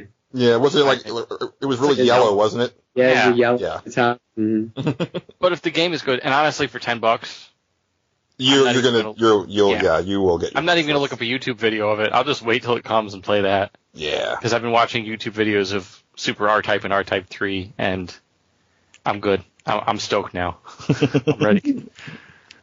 Your impersonations, Patrick, reminded me of another famous voice that is missing from something that just came out because I got Metal Gear Ground Zeroes and it's really weird to hear not David Hayter say, "Kept you waiting, didn't I?" Did he actually say that line? He says that line. Aww. Which is weird because I am now totally convinced. Well, I mean, my theory was when they first announced Kiefer Sutherland playing Snake and that David Hayter had been fired, or not fired, but just not being returning as Snake. My original theory was that it was a big hoax and that Kiefer Sutherland didn't even work on this game. But now I am 100% convinced that what they're doing is we are going to have the first meeting of Big Boss Snake and Solid Snake, and it would be kind of ridiculous to have David Hayter playing both of those characters. So Kiefer Sutherland is going to be playing, the older Big Boss version of Snake, and then we will get David Hayter. And I swear to you that at the next E3, when they have the Metal Gear Solid 5 Phantom Pain E3 trailer, you are going to hear at the end of the trailer, sorry I kept you waiting. And it's going to be David Hayter and everybody's going to lose their minds. And I'll be like, hold it. Because Kojima's the greatest troll ever. Oh man, I love Kojima so much. I want that to happen, and it's got to happen, and we're all thinking now. Yeah. The only problem is that we all called it, which it would have been really cool if I don't know how you would do it without people calling it, but it would have been really cool if it was still this really shocking thing when it happens. But no matter what, people are going to be really happy. Ideally, just my idea of their voices, I don't think they're that disparate. I think Kiefer kind of sounds like David Hayter in some ways. They're not exactly the same, but I think that would make them the perfect companions to each other as far as voices go for the Snakes. Well, Kiefer playing Big Boss, definitely, he sounds a lot different than David Hayter's portrayal of Snake. It's a lot more subdued. And somebody I saw on Twitter made the complaint that the problem is that the other characters sound so over the top and he doesn't, so it's really off-putting. But at the same time, I almost think that if you're talking about this older version of this character who has seen so much stuff by the point that we get to the Phantom Pain, because Ground Zeroes takes place in this in the mid-70s, and I believe Phantom Pain takes place almost 10 years later. So you're talking about this character having been around for a long time, so I think it's actually going to work really well. That he's going to just feel a little bit more weathered and weary and kind of done with the world at that point. So I just want to make sure I understand this. You're saying Kiefer Sutherland's Snake is the Snake that we saw in the trailer for the Phantom Pain that gets all beat up and wrecked up, right? I mean, I don't know who that is. What I'm saying is that the Phantom Pain is I'm almost positive that at some point you're going to be controlling Solid Snake again, and it's going to be the first meeting between Solid Snake and Big Boss. Because by the time that Metal Gear happens, they already know each other. So I think that we're going to see the first meeting. I think it's going to be in this next game, because they're running out of timeline too. Because we were getting right up to the point of them just remaking Metal Gear, which I would love because I've never actually played Metal Gear, and I don't really want. I mean, I've played it, but I don't like that game. It doesn't. I want it more playable. Well. Yeah, but I wish that Ground Zeroes was more playable because I don't like it. From what I've heard, I knew I wouldn't like it, so I just didn't pick it up, even though I've beaten all the other Metal Gear Solids. I'm just gonna wait. No, Patrick, you will love it. No, you will love it, and you know why? No, it's because Hideo Kojima really, really loves Assassin's Creed, and Metal Gear Ground Zeroes is Assassin's Creed with starring Solid Snake, which is why I don't like it. Because the I don't want that. Creed is terrible. Does he get on a pirate ship at any point and teach people shanties? No, but he does see through walls after he marks people as targets, and he doesn't flatten himself up against walls anymore because I guess he's too cool for that now. And it's that same because I don't think that it's and again, I've only played Assassin's Creed 4, but one of my problems with it is that I feel that I didn't have very good situational awareness as to when people could see me and stuff like that. They do the little indicator where it's that people are about to see you, but I'd never really understood why they were seeing me in certain situations, and not in others. And there are definitely parts, and okay, so Ground Zeroes is a 2-hour game, and I've only played half an hour of it because I haven't been having much fun with it. But I have not understood why I've gotten spotted in certain situations where I swear that they're looking at me through walls at some time. Yeah, I gotta say it was the same for me for the first couple games I played in Assassin's Creed, and I would get so pissed, especially at the first one. But since then, I've kind of figured it out just intuitively, after doing it so many times. And I know they're blind spots now, so it's a lot easier. But I think that only happened to me sometime around Brotherhood. So yeah, and I mean, I've talked on the show a lot, and we this was kind of the crux that we got to, or the conclusion that we came to on the Final Fantasy episode, even though we never explicitly said it. But I do think that Japanese developers should be looking to Western innovations in gameplay and using that. But this is a case where I think Kojima has picked the wrong things to glom onto, because I think that Metal Gear does stealth a lot better than Assassin's Creed, but I think Assassin's Creed controls better than Metal Gear, and this is one of the best controlling games in the series. Maneuvering Snake around feels really good, and shooting feels really good, but then there's weird things with the stealth aspect where I don't know, I can't tell when I'm hidden. If I'm in standing grass, I have no indication telling me that I'm hidden or not. And there's also the fact that you can't lean out of cover anymore unless you're actually aiming your gun, which is kind of weird, and just little things like that seem like almost a step back for me. The game looks gorgeous. It's amazing to look at. But for me, I think on a conceptual level, I'm having some issues with it because and I had this issue with Metal Gear Peace Walker, which was that PSP game that they later released on consoles on the HD collection, because that game took place in like the early 70s, but the technology was stuff that we are only dreaming of now. Like, and it just seems so weird to me because Metal Gear Solid 3, which is probably my favorite in the series, that takes place in the 60s, and it's very rooted in the technology of the 60s. I mean, there's some stuff that obviously was probably just in the conception stage back then that they kind of just put out there because, like, why not? But, Peace Walker, and this game in particular, he's got, like, this device that it's like, it looks like a walkie-talkie, but it has, like, a holographic display that shows his map, and it's like, wait, what? Like, what am I looking at here? Like, this doesn't make any sense to me. This is like 1970, like, I don't know, 7 or something like that, 74 or 77, somewhere in there. Yeah, no. Yeah, and it's like, and I love the whole, like, sci-fi espionage thing that, Metal Gear has become, but if you want to do something like that, then just go ahead and keep going from, like, Metal Gear Solid 4, because it just feels really weird set in, like, that far in the past with this tech that they have. I kind of have an in because they're saying like they're super secret ops and stuff, so there's no telling really what they had available at the time. We might just not have heard about it, but like that's still kind of a cop out. Yeah, and I mean, and I can understand that to a point. Like, like I definitely had like a guy that I knew who was in the military. Like I think he was in the Korean War or something like that, and he was talking about how they were using like early cell phone technology back then that only the military had. Before it became available for, consumer release. And I get that stuff, but this stuff is like so far beyond even 2014 that it just. Well, isn't he supposed to be like a paramilitary? I don't know. Like I'm lost at this point as to what is even going on anymore.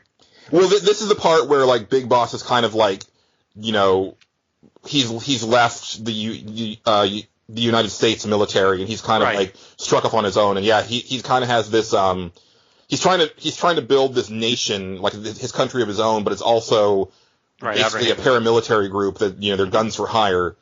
And so this is kind of like the beginning of Outer Heaven, which is what they're trying to form during the Metal Gear storyline. Mm-hmm. Yeah, I actually agree with Angelo though, and I'm kind of lost because I never got to play the first Peace Walker on the PlayStation Plus. Oh, so. Yeah, and this is like a direct sequel, isn't it? Well, it is, but, I mean, they give you all the information you need, because I didn't finish Peace Walker, because it's also one of those games that you have to play multiplayer in order to beat. Like, I couldn't get past the first major boss, because it's designed like Monster Hunter, where you need to have, like, 4 people to take it down, and I only had me, because nobody was playing that game online. So, they give you a really good synopsis, and, of what's going on, and I think it's, even, because this is really more like, it's less of a game. I mean, it's hard to classify it. I mean, it's more than a demo, but it's definitely less than a game. And I think, like, when you finally get to, like, Metal Gear Solid 5 proper, you're gonna have plenty of context for what's going on. Because, again, like, there's also, like, a 10-year gap between these two games anyway, so all sorts of stuff could happen that they're gonna have to, bring you up to speed on anyway. There's also going to be a compilation where they put them both together. So sure, and it's probably going to be a limited edition that I'll be buying because I'm a huge market. It's going to be called like Remembrance something or other. They'll have some weird name at the end that they never had before, like Subsistence and all that. Yeah, you're not wrong. But yeah, I'm going to finish it, and I might even try to, like, platinum it, because there's not a lot of trophies, and they are kind of tough because there's a lot of, like, S-ranking stuff, but I do want to get in there and kind of play around with the AI and see what I can do.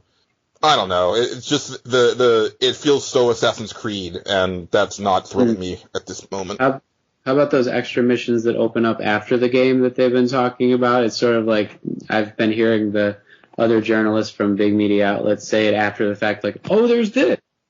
Yeah, I mean, that stuff is probably going to be cool, but, like, you have to unlock that, and I haven't even finished the game the first time through.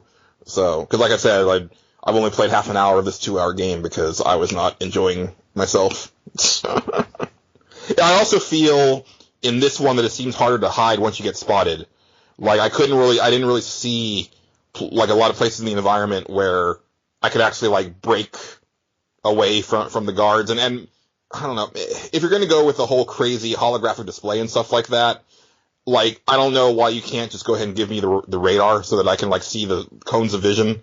Because to me, at that point, that's no longer like a, you know, like, breaking of the immersion, because the game is breaking the immersion constantly. So, I don't know. I'm nonplussed. Didn't mean to end it on a downer. Are we done?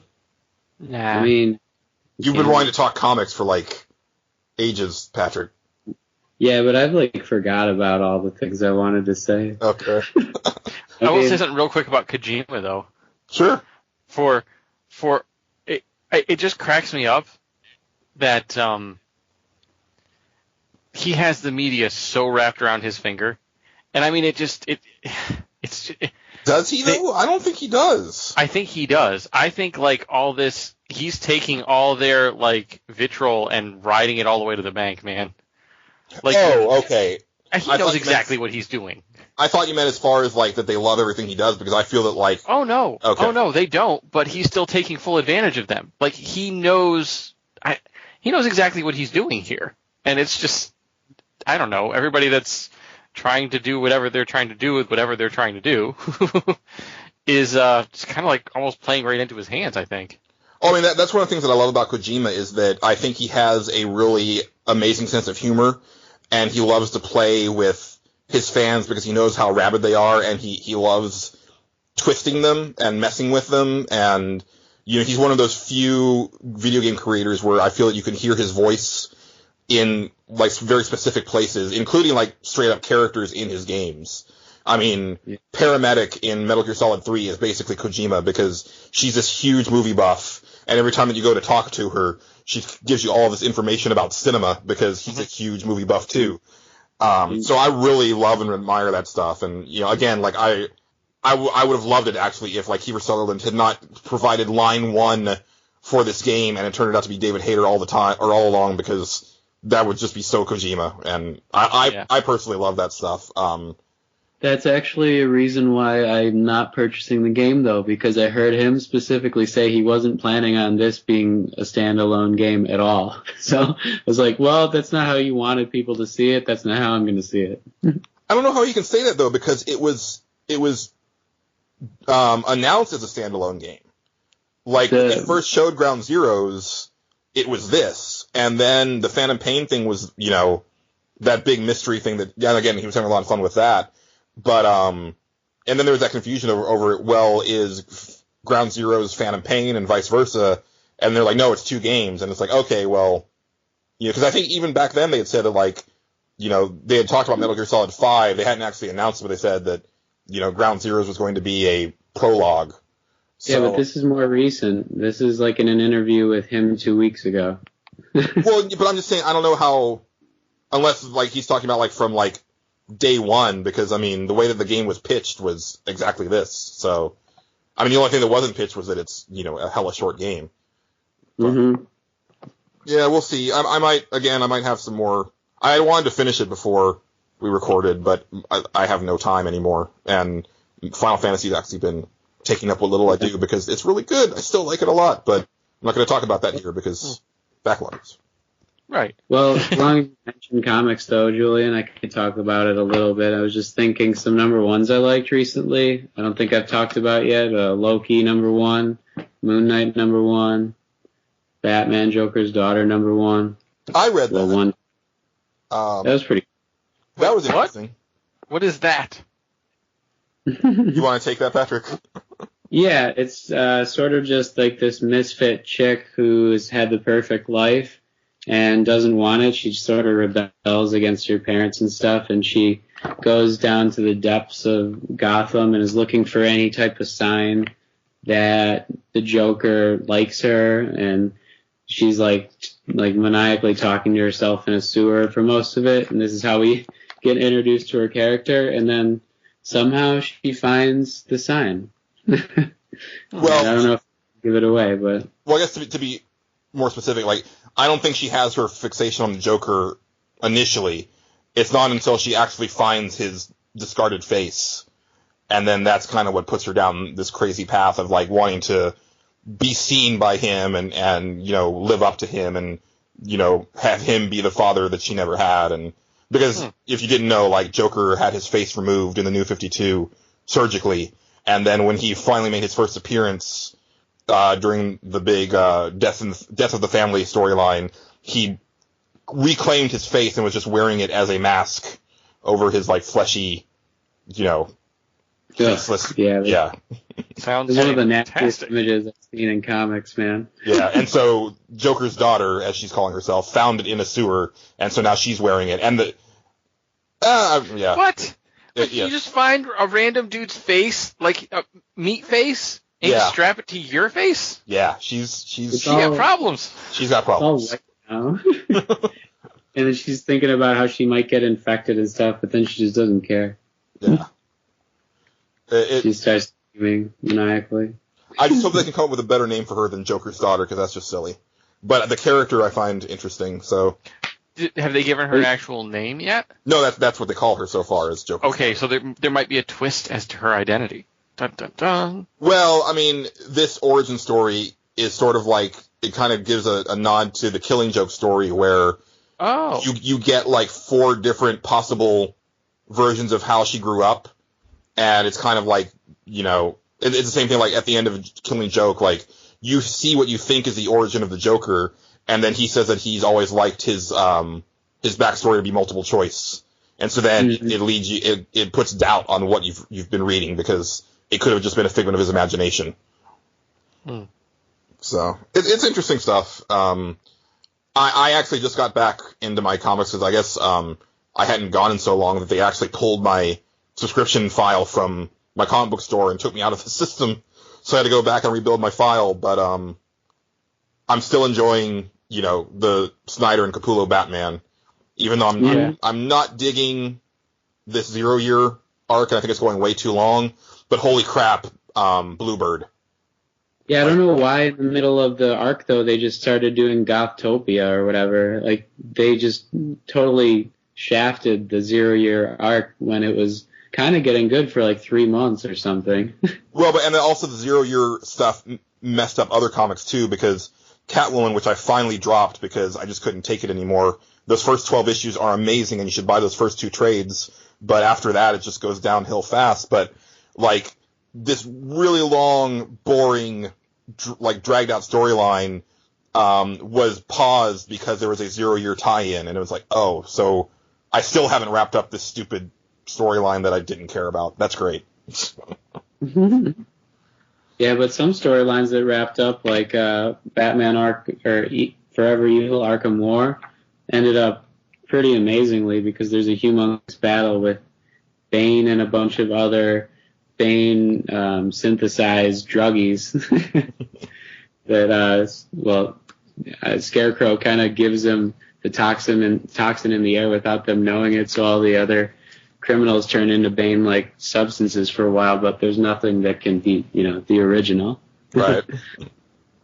Yeah, so, I mean, see what happens, but right now this is Bane City. Interesting.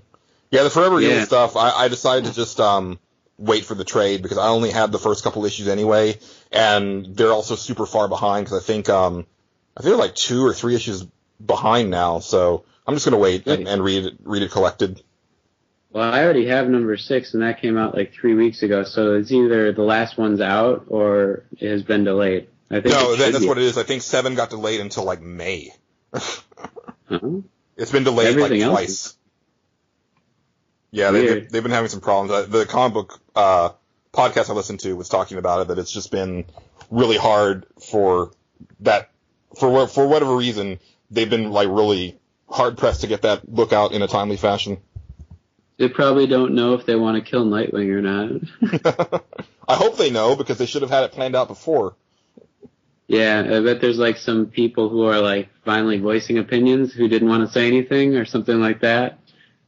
I mean, they had to have had it planned out. They're supposed to plan things out like 2 years into the future, I heard. Yeah. Well, in other news, like Marvel's actually doing well with the Loki launch, and the Moon Knight relaunch actually is pretty fun to read. I never liked him before this, but he's actually got a lot of depth to him that I didn't know about. And it meshes all his different origins into one story. Having never read one of his origin stories, I'm like really happy that I hadn't, because this is a really good comic and got good reviews other places too. So don't just take it from me. But I just get miffed with Marvel because they keep giving characters like Moon Knight, like who has failed multiple times, another series. But Darkhawk, who's one of my all-time favorite Marvel comics, only got one crack at it, and they haven't brought him back since in his own series, and that really pisses me off. I have no idea who that is, but I want to read him now. He's amazing. I mean, he's popped up in like limited series, and he was one of the characters in that Avengers Arena, which is basically like Avengers meets Hunger Games. But like the actual Darkhawk series was one of the first comics that I read, and it was really fantastic, and it lasted for like good 75 issues or so, and that was in the 90s, and they never brought him back in his own series. Meanwhile, I think since then, like, they've brought Sleepwalker back like 3 times in his own series, and it's like, come on, guys, give Darkhawk a shot. Well, I think they're just never going to give up on Moon Knight because he's supposed to be a direct competitor to Batman, and he's in a lot of ways Batman's foil, because in this one, at least, he's completely dressed in white, and someone even asks him, dude, like, why are you so bright? You're in the night, and you're supposed to be, like, sneaking through it. You're supposed to be in some dark clothes. And he goes, oh, the light clothes? That's the part I like the most. I want them to see me coming. So it's like, I'm not a bitch. It's like, I'm not a bitch. I should give that a shot, because, I mean, it'll be canceled in 6 issues anyway, so I'll just get them all and then read them. Probably. But everybody liking Loki now gives me hope that this comic will keep going, because it debunks the misconception, like, recently, that he's just an evil guy. Like, he's a trickster. Not necessarily good or evil, but he got this evil rap with, the new Avengers movie, and people who haven't, like, read too much about the god himself. I think that the movies have done a pretty good job of making him sympathetic. I don't think they've done a good job of making him the trickster, because other than him, like, pulling the wool over people's eyes and, seeing things that aren't there, like, he doesn't really have, like, Thor 2, I think they did a little more of that, where he's actually, like, playing around and being more humorous, but those first 2 appearances, I think that was missing from his character. But, yeah, I guess the newest one. Oh, you haven't seen it? No, I don't really watch Thor movies. Holy crap, man. Thor 2 is, like, my 3rd favorite of the Marvel Avengers movies. Yeah, and what about this new Captain America one? I'm excited. I'm excited for that, too. I heard it's, like, the most important one to see out of all the offshoots. That's what I've heard, too, because it seems like it sets up a lot of the Phase 2 stuff. Yeah, we'll see. Yeah. I don't really watch Captain movies either, but I'm going to have to see it, I guess. I don't know how you don't watch them all, because that's kind of the point.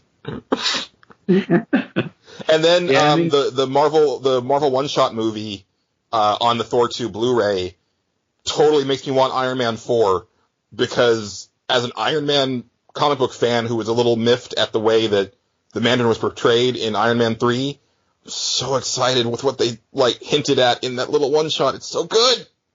The Mandarin was so funny, though. Ben Kingsley is awesome. No, he is, and he's awesome in this one-shot, too. It's really good. See, I don't know, like, too much about the enemy, so I'm not sure how much it doesn't mesh with, like, your nostalgia factor, but I liked him just as a standalone enemy in Iron Man 3. He's so funny. I was okay with what they did, but the problem is that the Mandarin is Iron Man's Joker. Or, like the Mandarin is Iron Man's big bad. The one that he has the most trouble with throughout the series, and with what they did in the movie, I was like, okay, I can get behind this, but I'm also a little upset. Yeah, he's like Lex Luthor. Yeah. Maybe he'll return in different form. Perhaps. Don't they always? Well, I know that we will return in a different form. That was the best transition ever. Aha. Yeah, because I think we're going to go ahead and wrap up. But we will be returning in 2 weeks, hopefully with a wrestling episode with Mr. John Golson. I don't know yet. I haven't approached him on the subject, but WrestleMania is actually this weekend. I will be going to a WrestleMania party and checking that out. And then I thought it was a good time to try to do some talking about wrestling video games, but that might fall through, so don't hold me to it. And also, you might be hoping that does fall through if there's some people, because wrestling, womp womp. But yeah, that's going to do it for this episode. You can always find us on Twitter. Patrick. At some boss. Angelo. I have changed my Twitter handle. I saw that, and it made me sad. But why? I don't know, just because I'm so used to the other one, and now I have to get used to typing this one in. Yeah, mine it's longer. It's a roguish ham. You want to? Is there something behind that? There's got to be something behind that. Nope. I actually just woke up one morning with that on my mind, and it makes me smile because it is absolutely ridiculous, and I just put it in there. Okay. Because I was sick of it sounding too serious, so I decided to come up with something. Yeah, I came up with something that was pretty much the complete opposite of serious. I thought it was some sort of thief reference. No. That kind of works, actually. Well, very cool. So you can find Angelo at a roguish ham. You can find me at Julian_Titus. Thank you for listening. Thanks for the, those of you that stuck through the entire 3-hour epic of last episode and that commented. And thank you to Michael117 for sending in your questions. You can always hit me up on the Pixelbit website or on Twitter if you want to try to get some stuff into the show. I would love to do some more of that. If you could rate and review us on iTunes, that always helps. Tell your friends. And yeah, I think that's going to do it. So for myself, Angelo, and Patrick, thanks for listening, and keep it pantsless, Internet. Goodbye. Bye. Love you. One thing I know, my girl ain't no hobbit. She might be stumpy, that don't mean she a hobbit. She's not a hobbit cause she couldn't be. She got no Bagginses in her family tree. Yes, on occasion she hangs out with her dwarf friends, but she never went on no quest with her dwarf friends. Except for one time she went to kill that dragon. She took its gold and she... Hang on a minute, I'm sorry. Bitch, remember when you went off to kill that dragon with them dwarves? Yeah. Oh, yeah. Right. Yep, I got it. Yep, love you too. It wasn't no dragon, so my girl ain't no hobbit. That was a Quiznos and my bitch went to rob it. Cause they got that ham that she rubs on her cellulite while she drinking her grog and singing those merry songs at night. My girl ain't no hobbit. Please God tell me I'm not engaged to no hobbit. Rob Schneider is a Wall Street executive with everything going for him. Only problem is, he's about to become a carrot. I'm a carrot. In 24-karat comedy, Rob Schneider is a carrot. Rated PG-13. For the love of Christ. Rob Schneider was an animal. Then he was a woman. And now Rob Schneider is a stapler. And he's about to find out that being a stapler is harder than it looks.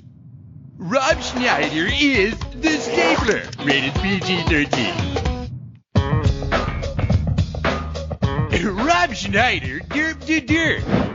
Derp-de-derpity-derpy-derp. Until one day, derp-a-derp-a-derp-a-derp. Derp-de-derp, da-teedly-tum. From the creators of Derp and Tum-to-teedly-tum-pa-derp, Rob Schneider is da-derp-de-derp, da-teedly-derpy-derpy-tum. Rated PG-13.